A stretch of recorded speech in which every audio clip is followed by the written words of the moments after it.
Katika matibabu ya ugonjwa wa ukimwi kufuatia maendeleo ya sayansi na teknolojia duniani, lakini pia tafiti mbalimbali zinazofanyika katika matibabu ya ugonjwa huu, taifa la Marekani kupitia wizara yake ya afya limeitangaza dawa mpya na kuweza kuidhinisha rasmi tarehe 18 mwezi wa 6 mwaka 2025 ili kuweza kutumika katika matibabu ya ukimwi. Lakini taarifa iliyofurahisha wengi ni kwamba ni kutumika kama chanjo ya ugonjwa wa ukimwi, yaani inamaanisha chanjo ya virusi vya ukimwi. Hivyo karibu katika simulizi hii, nitakujuza namna dawa hii inavyoweza kufanya kazi, namna inavyoweza kutumika, lakini pia namna ilivyogunduliwa, lakini pia utafahamu namna dawa hii inavyoweza kupatikana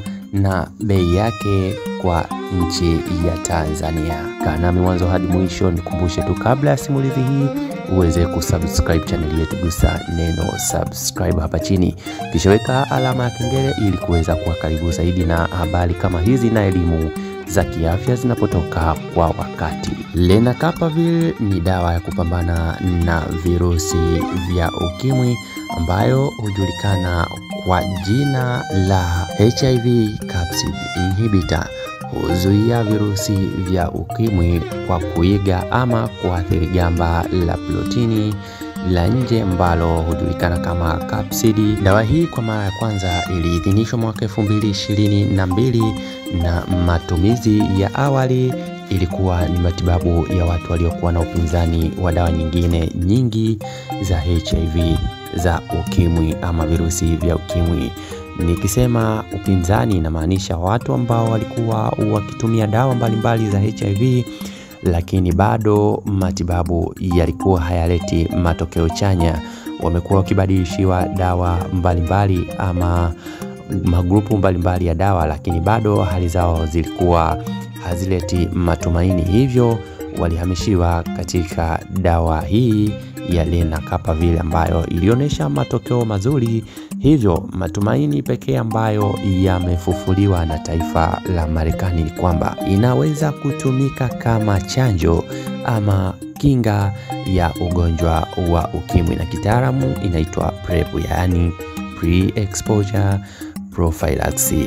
Imeidhinishwa na taifa hilo kama kinga sahihi ya ugonjwa huo.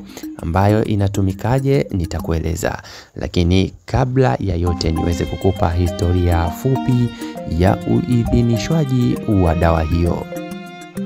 Mataifa ya Ulaya yalianza kuidhinisha dawa hii mwezi wa 8 mwaka 2022 kama dawa ya matibabu ya ugonjwa huu, lakini taifa la Canada liliidhinisha dawa hiyo ilipofika mwezi wa 11 mwaka 2022.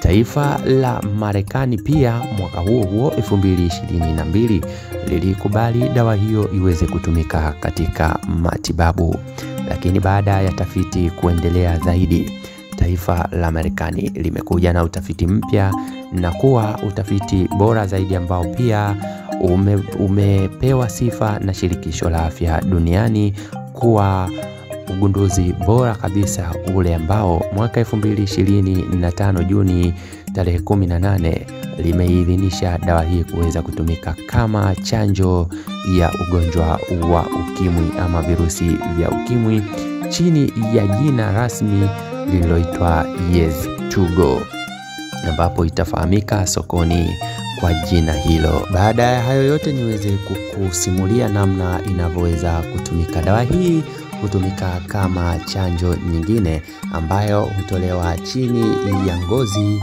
kama sindano ambayo huchomwa chini ya ngozi, kitaalamu tunaita subcutaneous injection.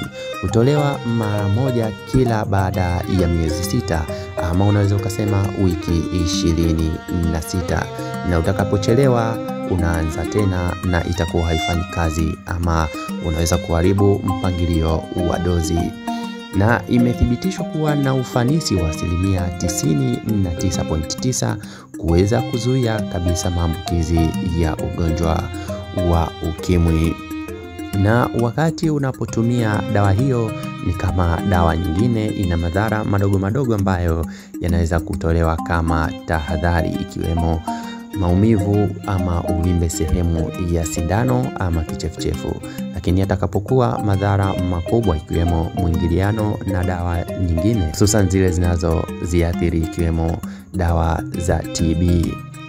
Hivyo ni vyema kushauriana na wataalamu wa afya kabla ya kuanza matumizi ya chanjo hiyo. Dawa hii imeweza kutambulika kama uvumbuzi wa kipekee na jarida la Science mwaka 2024, lakini pia shirikisho la afya duniani WHO limeisifia kwa uwezo wake wa kuboresha kinga dhidi ya ugonjwa huu kwa wale wasio na muda au uwezo wa kutumia dawa kila siku. Changamoto kubwa ya dawa hii ni bei ya juu sana.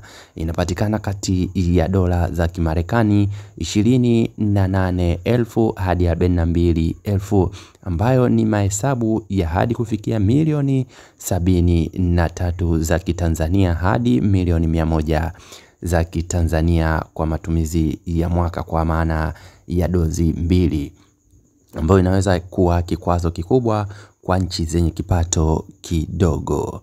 Dawa hizi upatikanaji wake ni mara nyingi ni mataifa huwa yanaagiza kupitia wizara za afya za mataifa husika, lakini pale utakapoitaka unaweza kuagiza kupitia shirikisho la afya katika taifa husika na ukaweza kuipata moja kwa moja kutokea katika mataifa ambayo itoa chanjo hiyo. Na endelea tu kuwa nasi, nitakujuza taarifa zaidi kuhusiana na dawa hii, hususan katika eneo letu la Tanzania. Subscribe tu channel yetu kisha weka alama ya kengele, ambapo utakuwa ukipata taarifa zetu zote. Lakini pia tembelea taarifa nyingine ambazo tumeshakwisha kuzitoa, elimu za magonjwa mbalimbali, kisha weka mchango wako ili tuweze kufahamu kipi unakifahamu katika taarifa hizo.